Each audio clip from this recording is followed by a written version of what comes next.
पृथ्वीचे अंतरंग स्वाध्याय इयत्ता 8वी भूगोल पाठ 2 प्रश्न 1 अचूक पर्याय समोरील चौकटीत अशी खूण करा.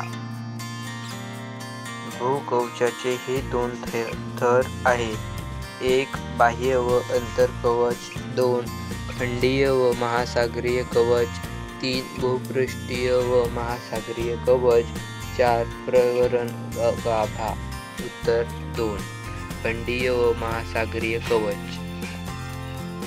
2 प्रावरण व भूकवचात पुढीलपैकी कोणता घटक सामायिक होतो? 1 सिलिका, 2 मॅग्नेशियम, 3 ॲल्युमिनियम, 4 लोह. उत्तर 2 मॅग्नेशियम. 3 पृथ्वीच्या अंतर्गाभ्यात खालीलपैकी कोणकोणती खनिज द्रव्य आढळतात? 1 लोह मॅग्नेशियम, 2 मॅग्नेशियम निकेल, 3 ॲल्युमिनियम लोह, 4 लोह निकेल. उत्तर 4 लोह निकेल. 4 अंतर्गाभा खालील कोणत्या अवस्थेत आहे? 1 वायुरूप, 2 घनरूप, 3 द्रव्यरूप, 4 अर्धघनरूप. उत्तर 2 घनरूप. बाह्य गाभा खालीलपैकी कशाचा बनला आहे? 1 लोह, 2 सोने, 3 हायड्रोजन, 4 ऑक्सिजन. उत्तर 1 लोह. आपण पृथ्वीच्या ज्या थरावर राहतो त्याला काय म्हणतात? 1 प्रवारण, 2 गाभा, 3 भूकवच, 4 खंडीय कवच. उत्तर 3 भूकवच. 7 कोणत्या भूकंप लहरी ध्रुवरूप माध्यमातून प्रवास करू शकतात? 1 प्राथमिक लहरी, 2 द्वितीय लहरी, पृष्ठीय लहरी, 4 सागरी लहरी. उत्तर 1 प्राथमिक लहरी. प्रश्न 2 चुकी बरोबर ते लिहा. चुकीची विधाने दुरुस्त नाही. पृथ्वीच्या अंतरंगात विविध भागातील पदार्थांची घनता सारखी नाही. उत्तर हे विधान बरोबर आहे. पृथ्वीच्या अंतरंगाचा गाभा कठीण खडकापासून बनलेला आहे. उत्तर हे विधान चूक आहे. पृथ्वीच्या अंतरंगाच्या गाभ्यात लोह व निकेल या मूलद्रव्याचे प्रमाण जास्त आहे. 3 बाह्य गाभ्यातून दुय्यम लहरी जाऊ शकत नाहीत. उत्तर हे विधान बरोबर आहे. 4 खंडीय कवच सिलिका व मॅग्नेशियम यांचे बनले आहे. उत्तर हे विधान चूक आहे. खंडीय कवच सिलिका व ॲल्युमिनियम या मूलद्रव्यांनी बनलेले आहे. प्रश्न 3 उत्तरे लिहा. 1 भूकवचाचे 2 भाग कोणते? त्यांच्या वर्गीकरण आधार काय? उत्तर भूकवचाचे खंडीय कवच व महासागरीय कवच असे 2 भाग आहेत. खंडीय कवच व महासागरीय कवच यांच्या वर्गीकरणाचा आधार पुढीलप्रमाणे आहे.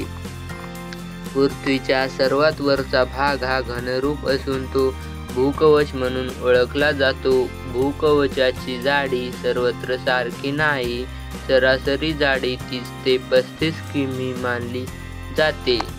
भूकवचाची खंडाखालील जाडी 16 ते 45 किमीच्या दरम्यान आहे. भूकवचाची जाडी पर्वतश्रेणी खाली 40 किलोमीटरपेक्षा जास्त असते तर सागरपृष्ठ खाली 10 किमीपेक्षा कमी आढळते.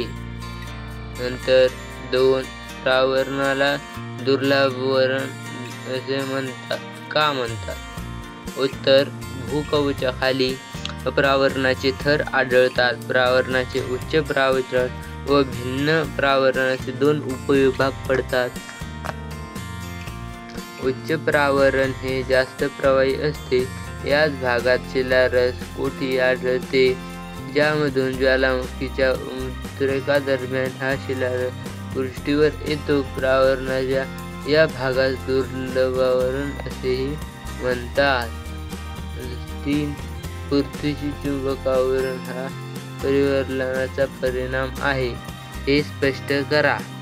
उत्तर पृथ्वीचे चुंबकावरण हा परिवर्तनाचा परिणाम आहे. हे पुढील प्रमाणे स्पष्ट होते.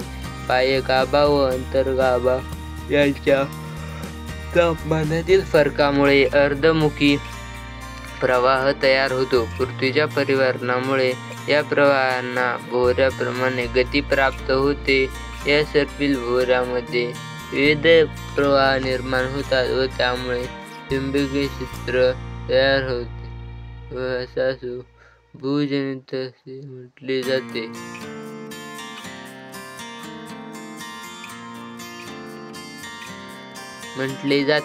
नंतर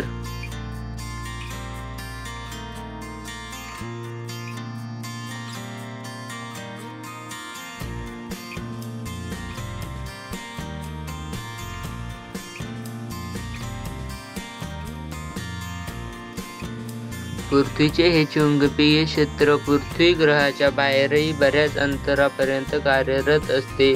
या भूचुंबकीय क्षेत्रामुळे एका प्रकारचे आवरण निर्माण होते. पृथ्वीच्या वातावरणाची सूर्याकडून येणाऱ्या सौर वातापासून संरक्षण होते. पृथ्वीवर निर्माण झालेल्या चुंबकीय क्षेत्राला चुंबकवर्षे असे म्हणतात. प्रश्न 4. सुबक आकृत्या काढून नावे द्या. पृथ्वीच्या अंतरंगाची सुबक आकृती काढून नावे लिहा. आकृती. मित्रांनो, या आकृतीचा तुम्ही स्क्रीनशॉट काढून घेऊ शकता, त्यामुळे तुमचा वेळ वाचेल. आपण करूया झूम. चुंबकीय ध्रुव विषुववृत्त. उत्तर चुंबकीय विषुववृत्त.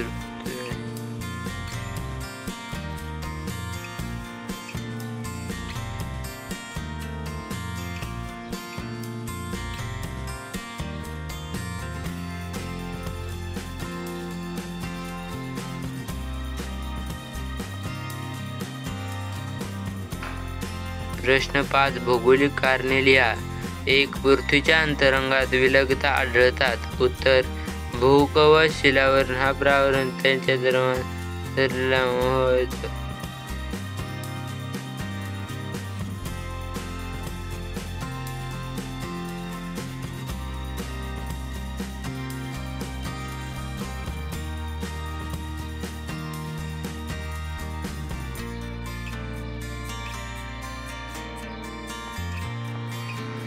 मूलद्रव्यांची घनता आणि अंतरंगातील त्यांचे स्थान यांचा सहसंबंध आहे. उत्तर भूकवचाच्या वरचा थर हा खंडीय कवचाचा आहे. या थरातील खडकांमध्ये प्रामुख्याने सिलिका व ॲल्युमिनियमचे प्रमाण अधिक आढळते. ही मूलद्रव्ये वजनाने हलके असल्याने भूकवचाच्या वरच्या भागात असतात. त्यांचा सियाल असा उल्लेख केला जातो. मित्रांनो, यापुढचे तुम्ही स्क्रीनशॉट घेऊ शकता किंवा व्हिडिओ स्टॉप करून लिहू शकता, कारण की दुसरा स्वाध्याय सुद्धा मला बनवायचा आहे. आता व्हिडिओ पॉज करून लिहा तुम्ही.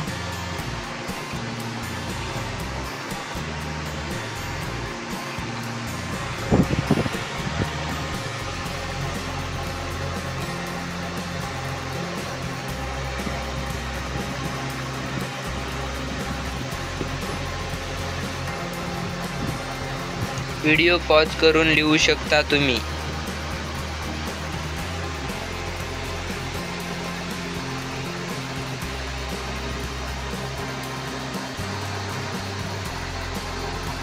व्हिडिओ थांबून लिहा.